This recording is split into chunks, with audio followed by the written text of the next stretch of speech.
अच्छा, तो ये लेक्चर है, ये है चैप्टर नंबर 3,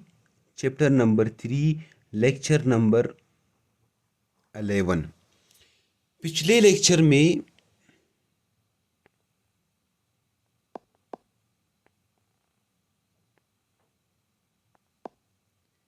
ये है chapter number 3, lecture number 11।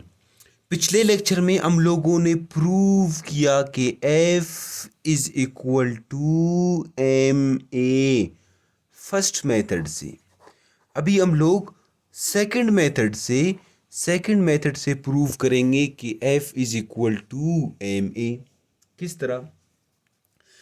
Dear students, फर्ज कर ले ये मेरे पास क्या है, ये मेरे पास एक ऑब्जेक्ट है, एक बॉडी है। इस बॉडी का जो मास है, वो मास है 10 किलोग्राम, 10 kg। मेरे पास एक और ऑब्जेक्ट है, ये वाला। इस ऑब्जेक्ट का जो मास है वो कितना है? वो इस ऑब्जेक्ट का मास है 20 kg, 20 किलोग्राम, 20 kg है। इस ऑब्जेक्ट के ऊपर मैं फोर्स अप्लाई करता हूँ, कितना फोर्स अप्लाई करता हूँ? 10 न्यूटन। इस ऑब्जेक्ट के ऊपर भी मैं फोर्स अप्लाई करूँगा, कितना? 10 newton. Newton second law of motion से मुझे पता है, Newton second law of motion से मुझे ये बात पता है कि acceleration is inversely proportional to mass. जब बॉडी का मास बढ़ेगा तो एक्सिलरेशन कम पैदा होगा। समझ गए? जब मास बढ़ेगा तो एक्सिलरेशन कम पैदा होगा। ठीक है? Acceleration is inversely proportional to mass. यहां तक समझ गए? हम सबको पता है, जब प्रोपोर्शनलिटी का साइन को हम लोग क्या करते हैं, रिमूव करते हैं, तो इसकी जगह कांस्टेंट लगा लेते हैं। इस केस में क्या कांस्टेंट है? मास केजी, 10 kg, फिर 20 kg। फोर्स 10 kg, इधर भी फोर्स, इधर 10 न्यूटन है, इधर भी 10 न्यूटन है। तो फोर्स कांस्टेंट है, फोर्स क्या है? कांस्टेंट है। एफ, ये एम नीचे आएगा एज इट इज। मुझे एम को अकेला करना है, इस चीज को प्रूव करना है। एफ को अकेला करना है, इस चीज को प्रूव करना है। तो देखो, एम इधर क्या हो रहा है? डिवाइड और इधर मल्टीप्लाई हो जाएगा। तो F is equal to M A. ये देखो, प्रूव कर लिया हम लोगों ने, प्रूव कर लिया। क्या है? F is equal to M A. यहां तक समझ गए? अभी हम लोग क्या करते हैं? अभी हम लोग थर्ड मेथड को यूज करके प्रूव करेंगे। तीसरे मेथड को यूज करके क्या करेंगे? प्रूव करेंगे। अच्छा, तीसरे मेथड को यूज करके प्रूव करेंगे। ठीक है? हम सबको पता है, न्यूटन अपने सेकंड लॉ ऑफ मोशन में क्या कहता है? हम सबको ये बात पता है कि न्यूटन अपने सेकंड लॉ ऑफ मोशन में कहता है कि acceleration is directly proportional to force. जितना ज़्यादा आप फोर्स अप्लाई करेंगे, उतना ही ज़्यादा एक्सिलरेशन प्रोड्यूस होगा।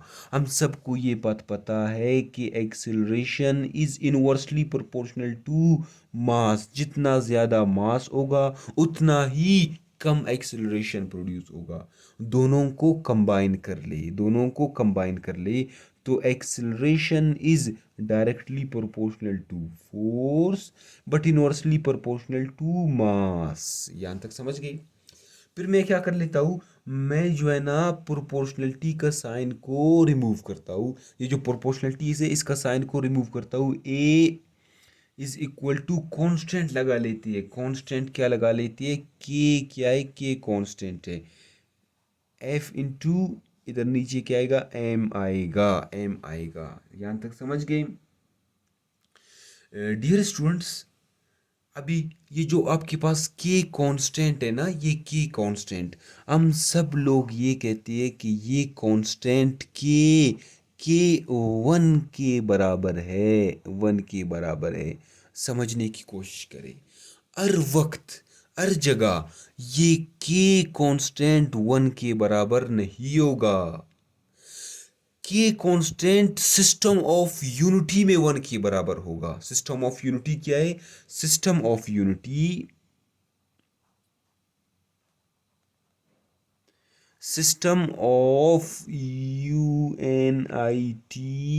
यूनिटी, मतलब जब जब मास मास क्या हो? 1 kgo, मास 1 kgo, और एक्सिलरेशन प्रोड्यूस हो 1 मीटर पर सेकेंड स्क्वायर, और फोर्स अप्लाई करे 1 न्यूटन, तब के 1 के बराबर होगा। सिस्टम ऑफ यूनिटी में के क्या होगा? के 1 के बराबर होगा। ठीक है, अभी देखो मैं क्या कर लेता हूँ, मैं के को अकेला कर लेता हूँ। के को किस तरह अकेला करती है? ये देखो मास इधर डिवाइड हो रहा है तो इधर मल्टीप्लाई हो जाएगा, तो इधर मल्टीप्लाई हो जाएगा, इधर क्या हो जाएगा? MA = K × F। अभी फोर्स के साथ मल्टीप्लाई हो रहा है ना, के साथ F, फोर्स के साथ मल्टीप्लाई इधर डिवाइड हो जाएगा, तो के को अकेला करती है, के को अकेला करती है, MA/, क्या होगा? फोर्स होगा। यहाँ तक समझ गए स्टूडेंट्स? अगर अगर अगर देखो मास क्या हो? मास 1 kg हो, एक्सेलरेशन 1 मीटर पर सेकेंड स्क्वायर हो, फोर्स 1 न्यूटन हो। देखो 1 को जब 1 से मल्टीप्लाई करेंगे तो 1 आएगा, 1/1 1 के बराबर है। देखो के 1 के बराबर होगा सिस्टम ऑफ यूनिटी में। तो हम सबको पता है कि ये क्या, कि 1 के बराबर है ना, तो इधर पुट कर ले के की वैल्यू, वैल्यू को इधर पुट कर ले, के 1 के बराबर है, तो क्या आएगा आपके पास? आपके पास आएगा एक्सेलरेशन इज इक्वल टू के की जगह 1 पुट कर ले। ठीक है, इधर आपके पास क्या आएगा? इधर F × m आएगा। ठीक है, अभी देखो 1 इधर मल्टीप्लाई होगा तो ये एज इट इज आएगा, तो एज इट इज आएगा A = F/m।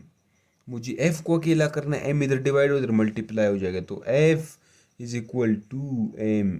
ये देखो ये प्रूव हो गया, F = ma, F = ma। तीसरे मेथड से, तीसरे तरीके से भी आपने प्रूव कर लिया F = ma। फोर्स की यूनिट्स क्या होती है डियर स्टूडेंट्स? फोर्स की यूनिट हम सबको पता है कि मैंगो से निकाला जाता है, मैंगो का जूस, बिल्कुल इसी तरह फार्मूले से निकालते हैं यूनिट। अभी देखो मास केजी, एक्सेलरेशन मीटर पर सेकेंड स्क्वायर, केजी मीटर पर सेकेंड स्क्वायर, ये फोर्स के यूनिट हुए। कौन से यूनिट हुए फोर्स के? ये कहलाते हैं base unit, BASE, base, UNITS units. और न्यूटन भी है ना, ये न्यूटन के बराबर है ना, केजी मीटर पर सेकेंड स्क्वायर, ये न्यूटन के बराबर है। तो न्यूटन कहलाती है क्या? फोर्स के derived units, DERIVED, derived units कहलाती है, ड्राइव्ड UNITS यूनिट्स कहलाती है। यहाँ तक समझ गए या नहीं फोर्स की? अच्छा, अभी लास्ट में ये बात समझने की कोशिश करें कि acceleration is in the direction of force. Acceleration एक वेक्टर क्वांटिटी है, जिधर को फोर्स की डायरेक्शन होगी उधर ई एक्सेलरेशन की डायरेक्शन होगी। समझ गए? जिधर फोर्स उधर ई एक्सेलरेशन की डायरेक्शन होगी। एक्सेलरेशन एक वेक्टर क्वांटिटी है, वेक्टर क्वांटिटी है। अभी हम लोग समझेंगे third law of motion, Newton का third law of motion. Third law of motion को समझने की कोशिश करते हैं। थर्ड लॉ ऑफ मोशन, अभी जो न्यूटन का थर्ड लॉ ऑफ मोशन है उसे हम लोग कहते हैं law of action and reaction भी कहते हैं। न्यूटन का थर्ड लॉ ऑफ मोशन को law of action and reaction भी कहा जाता है। हम सबको याद है, हम सबको आता है कि न्यूटन का जो थर्ड लॉ ऑफ मोशन है उसका स्टेटमेंट क्या है? To every action there is a reaction which is equal in magnitude but opposite in direction। समझ गए डियर स्टूडेंट्स? मिसाल के तौर पर ये मेरे पास क्या है? ये मेरे पास एक वॉल है, ये एक वॉल है।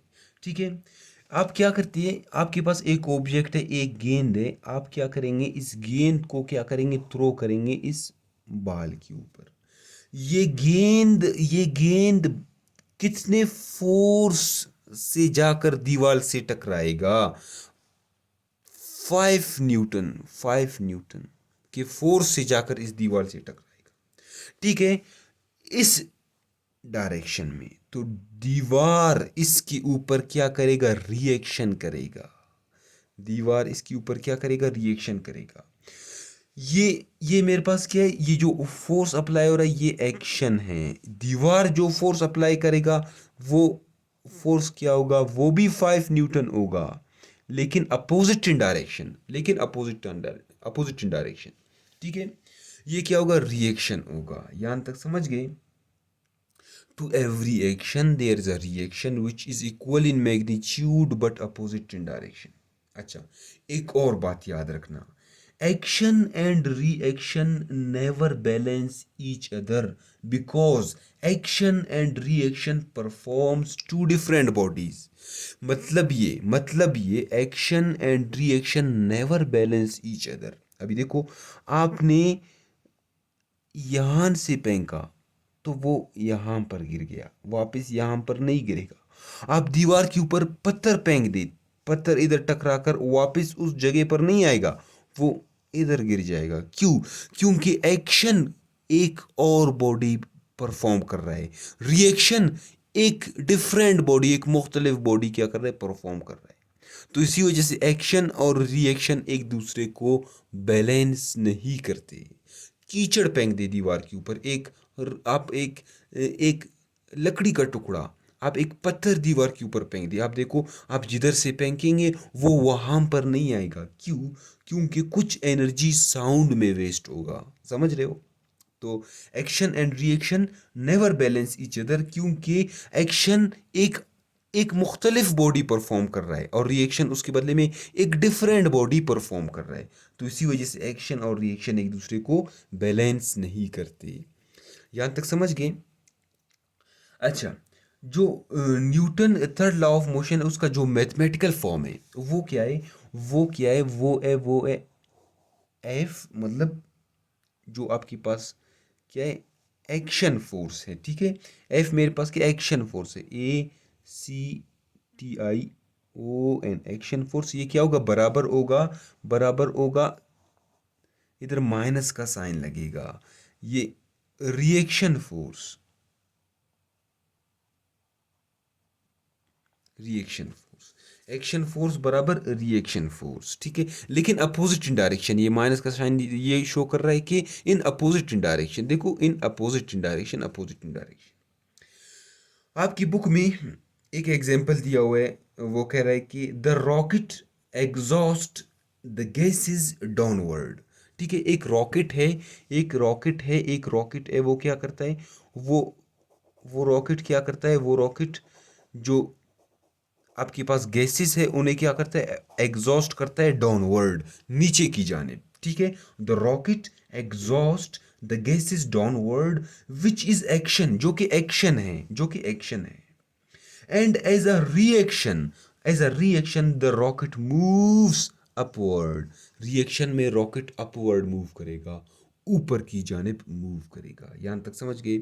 ये थे न्यूटन के 3 लॉज ऑफ मोशन। अभी न्यूटन का जो फर्स्ट लॉ है उसका मैथमेटिकल फॉर्म देखो, मैं मैथमेटिकल फॉर्म लिख लेता हूँ। मैथमेटिकली क्या, मैथमेटिकली